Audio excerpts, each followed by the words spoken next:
Honourable viewer, আমি doctor Rafiqul Islam, associate professor, national institute of neuroscience hospital, আগারগাঁয়ে কর্মরত আছি। আমি মূলত মেডিসিন এবং পুষ্টি নিয়ে কাজ করে থাকি।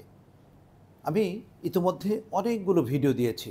আমার প্রত্যেকটা ভিডিও সাধারণ মানুষের কল্যাণের জন্য আমার দেয়া, এবং এই ভিডিওগুলো অনেক সময় দেওয়া হয় একেবারে সাম্প্রতিককালে যদি কোনো বড় ধরনের কোনো ইস্যু সৃষ্টি হয়, সেই ইস্যু নিয়ে কথা বলা হয়। অনেক সময় দেখা যায় মানুষের নিড অনুসারে কথা বলা হয়। কখনো বলা হয় যে এগুলো কোনো গ্লোবাল কোনো প্রবলেম আছে কিনা, সেগুলো নিয়ে কথা বলা হয়। আপনি কি গেস করতে পারছেন আজকে আমি কোন ভিডিও নিয়ে কথা বলবো? হ্যাঁ, আমি একটু বলে দিই। এখন সারা পৃথিবীতে চলছে প্রচণ্ড তাপপ্রবাহ। বাংলাদেশেও কিন্তু এর ব্যতিক্রম নয়। বাংলাদেশে বেশ কয়েকদিন থেকে প্রচণ্ড তাপ বয়ে যাচ্ছে। তাহলে বলুন তো কী নিয়ে কথা বলবো? হ্যাঁ, আমি হিট স্ট্রোক নিয়ে কথা বলবো। অথবা এই হিট বা অতিমাত্রায় তাপ সাধারণত কী ধরনের মানব দেহে বা প্রাণীকুলে কী ধরনের সমস্যার সৃষ্টি করতে পারে সেটা নিয়ে কথা। তাহলে এই হিট যে অতিমাত্রায় চলছে ইদানিং, এই হিট নিয়ে যদি আমি কথা বলতে চাই, তাহলে একটু আপনাকে দু তিনটা জিনিস একটু আপনাকে বলে রাখা ভালো। যে এই হিট যে মানুষের শরীরে ক্ষতিগুলো করে, এটাকে আমরা তিনটা স্টেজে যদি আমরা বলতে চাই। একদম আর্লি স্টেজে কি হয়, হিট ক্র্যাম্প বলে একটা জিনিস হয়। হিট ক্র্যাম্পে কী হয়, যেমন ধরেন অতিমাত্রায় তাপমাত্রা যদি বেড়ে যায়, তাহলে মানুষের শরীর এই মাসলগুলো পেইন হয়। বিশেষ করে লেগ মাসল, হ্যান্ড মাসল এবং অ্যাবডোমিনাল মাসল, এগুলোতে পেইন হয়। এর সঙ্গে কি হয়, দেখা যাবে তার একটু খারাপ লাগে, অস্বস্তি লাগে, ড্রাউজি ফিল হয়ে থাকে। এটা হলো একদম প্রাথমিক ধাপ, মানে হিটের যে সমস্ত ডেট্রিমেন্টাল ইফেক্ট আছে তার প্রাথমিক ধাপ। দ্বিতীয় ধাপে কি হয়, এর থেকে একটু সিভিয়ার যদি হয় তাহলে কি হয়, সেটাকে বলা হয় হিট এক্সজশন। এই হিট এক্সজশন কী হয়, তখন দেখা যায় অতিমাত্রায় শরীর থেকে ঘাম চলে যায়, অর্থাৎ প্রচণ্ড সোয়েটিং হয়। ভেরি ইম্পর্ট্যান্ট, প্রচুর সোয়েটিং হবে। এর সঙ্গে অন্য যে সমস্যাগুলো আছে, মাথা ঝিমঝিম করা, বমি বমি ভাব হওয়া, শরীরের মধ্যে অস্বস্তি ফিল করা, এটা ডিহাইড্রেশন মতো লাগবা, প্রচণ্ড পানি পিপাসার মতো একটা ভাব হয়, এগুলো কিন্তু হবে। এটাকে বলা হয় হিট এক্সজশন।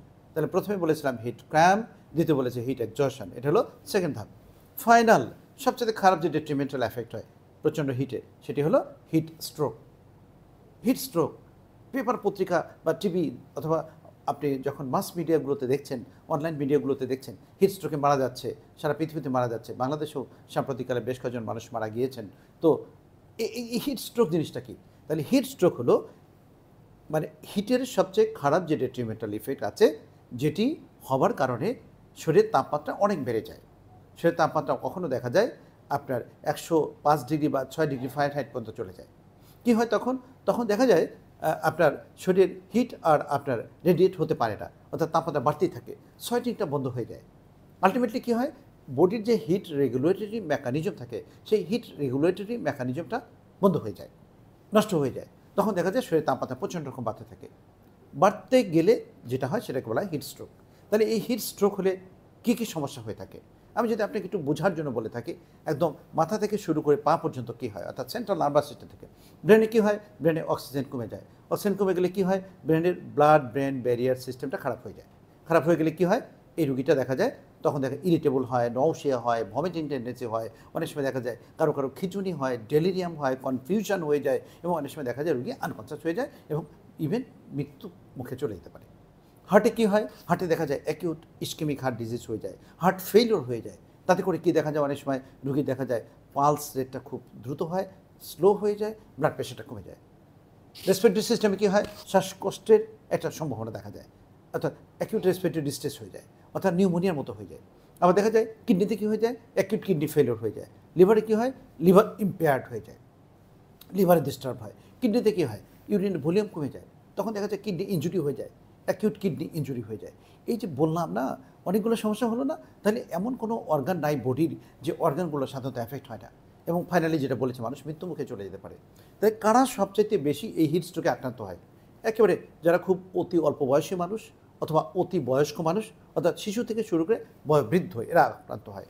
এদের সঙ্গে যাদের হাই প্রেশার থাকে, ডায়াবেটিস থাকে, ক্যান্সার থাকে, অ্যাজমা থাকে, অথবা যারা দেখা যায় বেশি পরিমাণে স্মোক করে, অ্যালকোহল খায়, অথবা শরীরে পানি শুকানোর জন্য যারা ওষুধ খায়, ডায়াবেটিক্স গ্রুপের ওষুধ, অথবা অ্যান্টিসাইকোটিক ওষুধ খায়, অথবা ওবেসিটি যারা, এদের কিন্তু এই ধরনের রোগ বেশি হয়।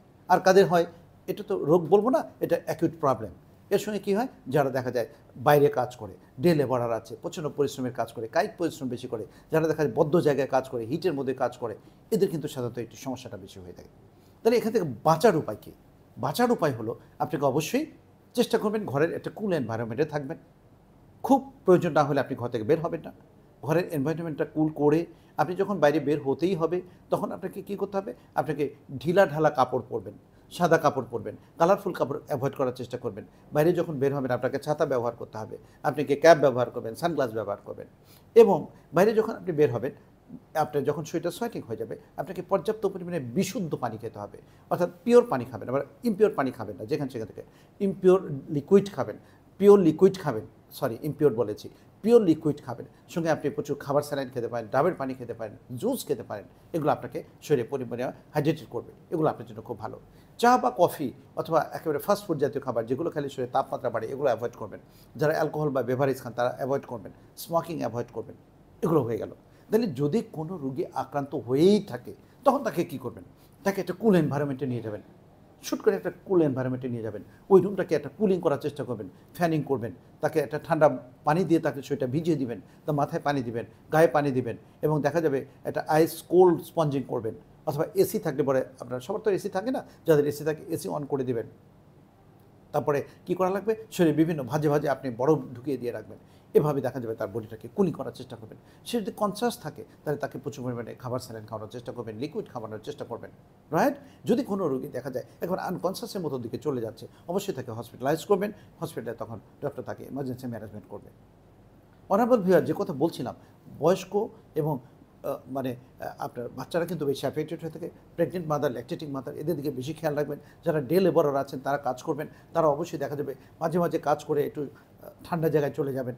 যারা রিক্সা পুলার আছেন বা যারা কায়িক পরিশ্রম বেশি করেন, তারা চেষ্টা করবেন সকালে এবং রাতের দিকে কাজ করবেন, দিনে একটু অ্যাভয়েড করার চেষ্টা করবেন। নিতান্তই প্রয়োজন ছাড়া আপনি ঘর থেকে বের হবেন না। আমার এই ভিডিওটি আমি আরও প্রয়োজন হলে পরে আরেকবার আমি রিপিট করব, আরও বিস্তারিত বলবার জন্য। আজকের আলোচনা এখানে শেষ করছি। নিশ্চয়ই আমার ভিডিওটি আপনার ভালো লাগলে পরে লাইক, শেয়ার এবং সাবস্ক্রাইব করবেন। ভালো থাকবেন। আল্লাহ হাফেজ।